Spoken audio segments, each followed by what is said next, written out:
Hello.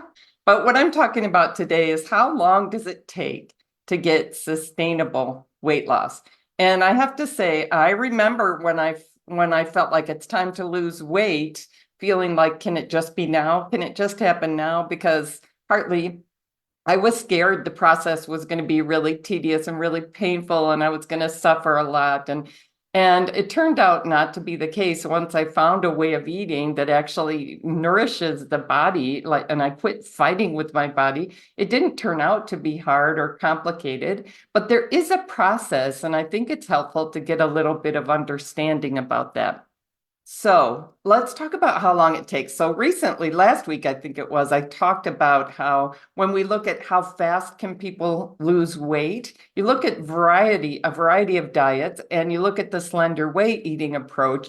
And the most common thing that we find is people can drop about 1 to 2 pounds a week. Like the fastest weight loss is not always particularly helpful for us, but various kinds of plans, people can release 1 to 2 pounds a week. Now, one of the big challenges is doing weight loss so it sticks, so it lasts, right? So we don't have our weight going up and down and up and down and ultimately up and up and up, because most the research, people who look at long-term results from dieting, there was a big UCLA study, a meta-analysis that looked at the results from dieting and said, this is the best way to gain weight over time. So it might work temporarily, doesn't necessarily work for long-term lasting weight loss. So the way I like to think about it now is we don't want to just lose weight. We want to reset our weight at a healthier point that our body then says, this is our weight. We're gonna sustain this, because our body really does try to maintain homeostasis. It's one of its top priorities. So what I don't want to just lose the weight. I don't want to force the weight down. I want to reset my weight. Okay. So how do we do that? Well, one thing that we know, we kind of know this, right? If I think I'm going to change my eating temporarily and then kind of go back to my old ways of eating, I'm probably only going to get temporary weight loss, right? We get it. We get that. So what's involved? People that talk to me about this all the time talk about, I can't get consistent with my habits. And I have a lot of ideas about what's going on with that. You know, habit change is my expertise as a psychologist. This is something I've trained in and helped people with for over 30 years. And we have a lot of understanding about how habit change works. But when any of us is setting out to change a habit, I always think about the exercise one. I'm going to start exercising tomorrow. Okay, tomorrow. Okay, the day after that, right? And that can go on for a really long time. So when we are starting to change a habit that we want to change for good, it's going to take a little bit of intention and energy at first, right? There's this kind of getting going kind of energy. So I was looking at somebody who was talking about this, and I just found the way she talked about it appealing, even though I don't think there's good research behind it, but see what you think. She said this. I cannot remember who she is. I apologize for that. But she said it takes 21 days to start a new habit. I know there's not good research on this. I know the research is not, it doesn't exactly work this way, but this concept could be helpful to us. So what if it takes us 21 days to really get started with a new habit, right? Okay, I'm going to eat this way every day, breakfast, lunch, dinner. It's every day it's going to be like this, right? And so I see people doing this all the time. I guide people in doing this. And it takes a while for it to even really kind of get started. Some people start like they're just ready and they're so close, they're close enough to doing it already that, you know, they can get it going faster than others. And other people can put it off and keep putting it off, right? But let's say it takes us 21 days to get started with this new habit. Okay, we're going to be patient with ourselves, right? I'm not going to beat myself up. Oh, forget it. You know, I already screwed up, so I might as well, you know, go to town for a while. That's a really common thing that we do, right?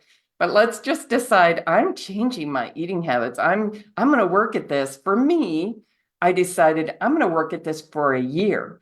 Because in order for it to really start getting easy, start getting to be a happy habit, I probably have to pay attention to it for like a year. So let's look at what that might look like. 21 days to get started. Okay, and after 21 days, I'm starting to feel like I'm really starting to do this habit.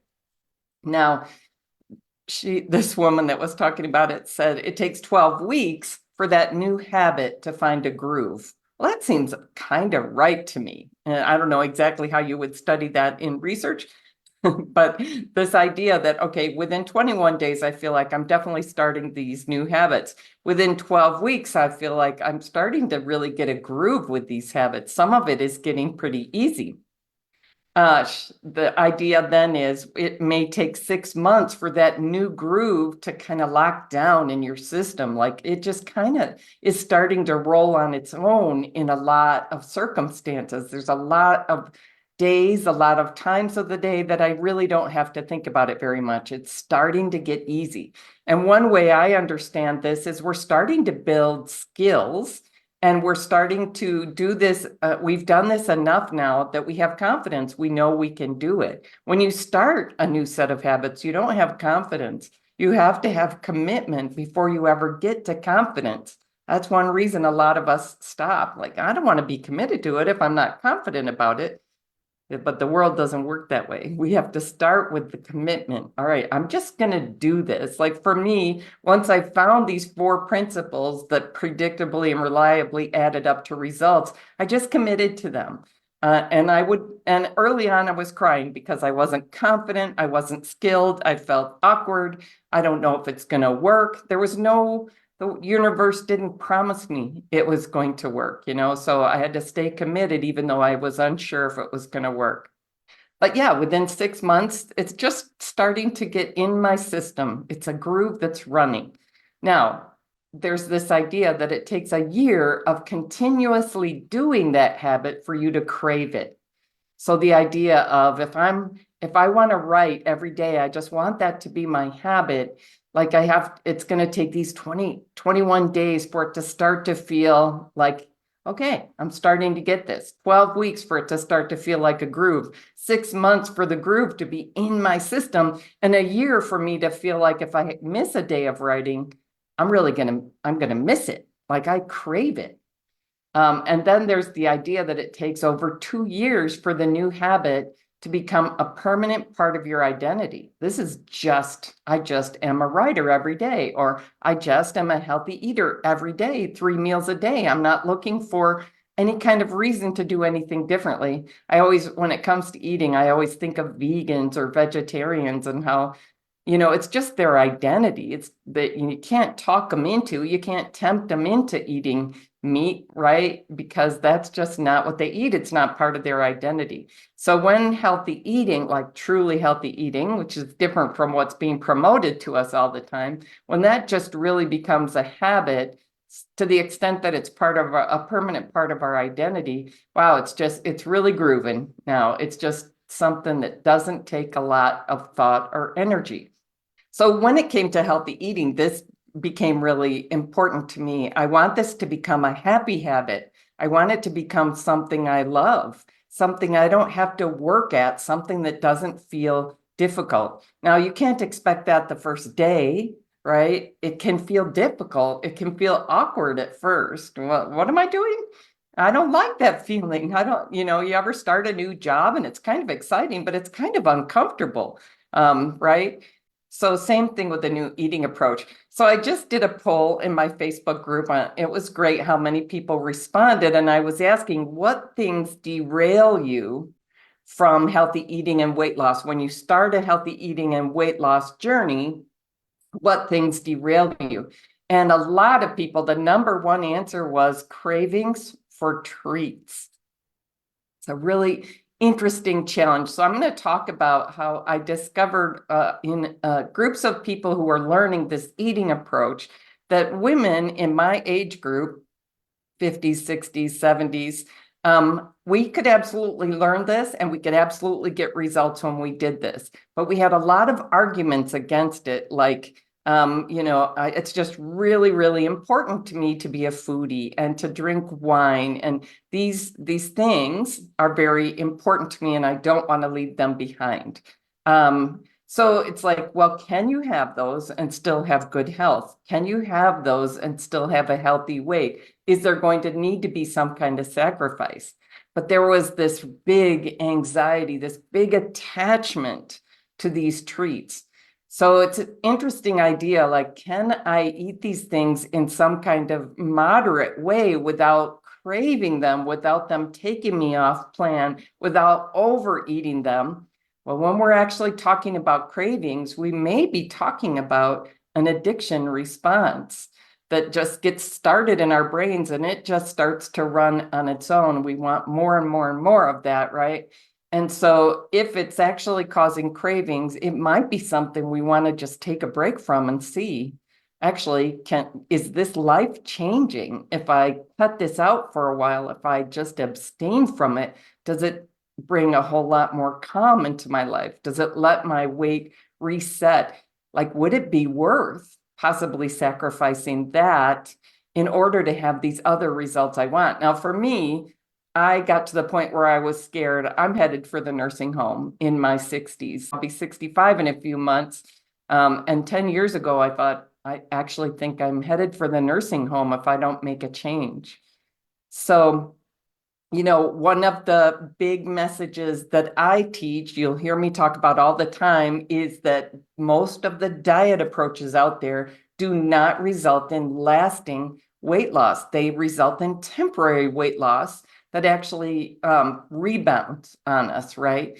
And that it's because they're utilizing approaches that involve trying to force your body to release excess weight instead of learning how to nourish your body, how to work with your body so it's happy to release the excess weight, to reset your weight back down. And this is just a completely different kind of approach. And it's one I'm always promoting. I feel very passionate about it. I will never be the person who pushes supplements, etc. Even though, that's what people get excited about. Oh, that looks really amazing. I don't have to change my eating. I can just take a pill, right? But I just don't believe that. And that's why I have this sense of mission about being in this field, helping people see we can just learn to actually nourish our body so it's happy to reset our weight, and that really reduce the risk of type 2 diabetes and high blood pressure and heart disease and even cancer and dementia and pain and inflammation. Like, we can change all these things by actually just learning what our body needs, which is not quite what we're learning in this marketplace at all. Once I discovered these 4 fundamental principles that add up to healthy, sustainable weight loss, including for women my age, I started searching. Okay, this is really working. The research, all different kinds of research shows this works. It's not what's being taught out there. Is anyone teaching these principles? I did discover several programs that teach these principles they might name them a little differently than I do, but basically it's the same eating approach. And I joined one of these programs for a few months, and I got to know hundreds of other people who are following this eating approach, which has been beneficial because at first, when I started teaching it, I didn't have hundreds of people that I could observe who were having success. I just knew the research suggested this was successful. I knew it worked for me. I knew it worked for some of my friends and my family, but I got to see hundreds and hundreds of people having success with this eating approach. But other women, smart, successful women in my age group, were coming to me asking me for help. And what I discovered was, okay, this eating approach works, but they had mindset and lifestyle obstacles that they were confronting. I just want to give an example of Coleen, one of the smartest, wisest, most amazing, beautiful women I've ever known. But Coleen wanted to quit going up and down with her weight.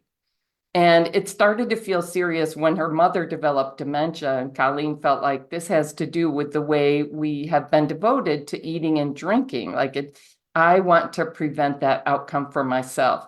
So she started getting more honest with herself. Like, I may not be super overweight, like her weight would go up, but then she would find a way to get it back down again. And then the next year it would be up again, but then she could get it back down again. So it never got as bad as a lot of people's, but she started getting really honest with herself that she's gonna pay a cost for holding on to this way of eating and drinking that was driving her weight up and down.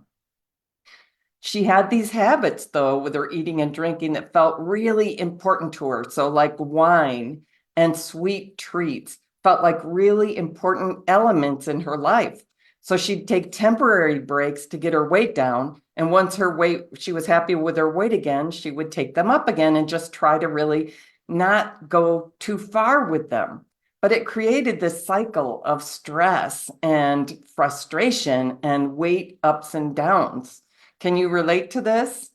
Like I can. How many times I would just try to force, okay, now I'm going to try to force the weight down. Now can I go back to my ways of eating and drinking? So eventually, Coleen got concerned and got wise to thinking, I think I need some guidance and some support and some coaching to overcome this pattern. She was by that point in her late 50s or her late 50s. So first she devoted substantial time to, I'm gonna not only quit drinking, right? I can quit drinking tomorrow, theoretically, right?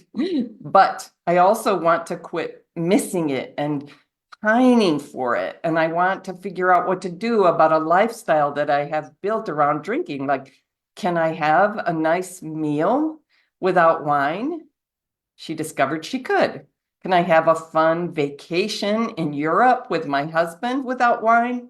She discovered she could. So she took time going through these various circumstances. Can I spend time at the cottage with friends without wine and still enjoy myself?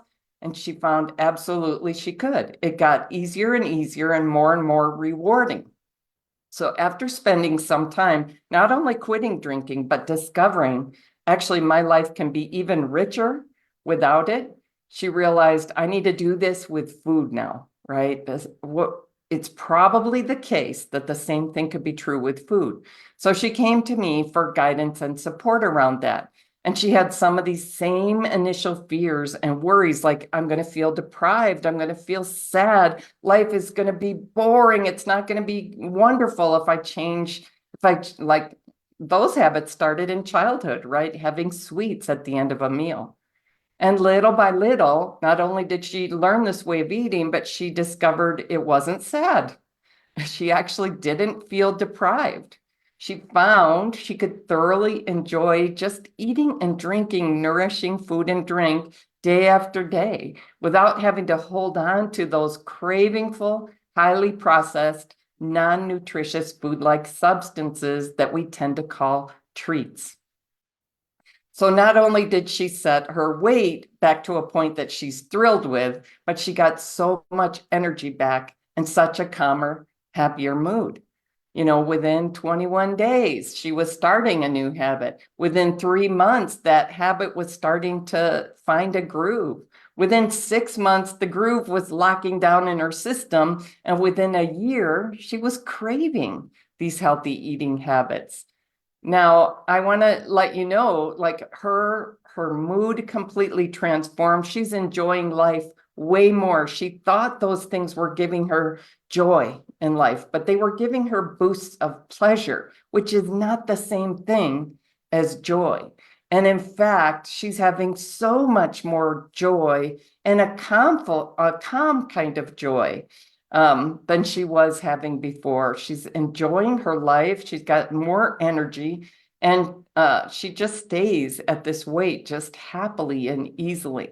When you feel ready to achieve lasting change with healthy eating, and you want weight loss that's more of a reset instead of a forcing, focus on making the habits easier. Focus on making the habits happier. So each day, oh, I don't feel like doing that habit today. Well, that's okay, because I'm committed to this habit for a while.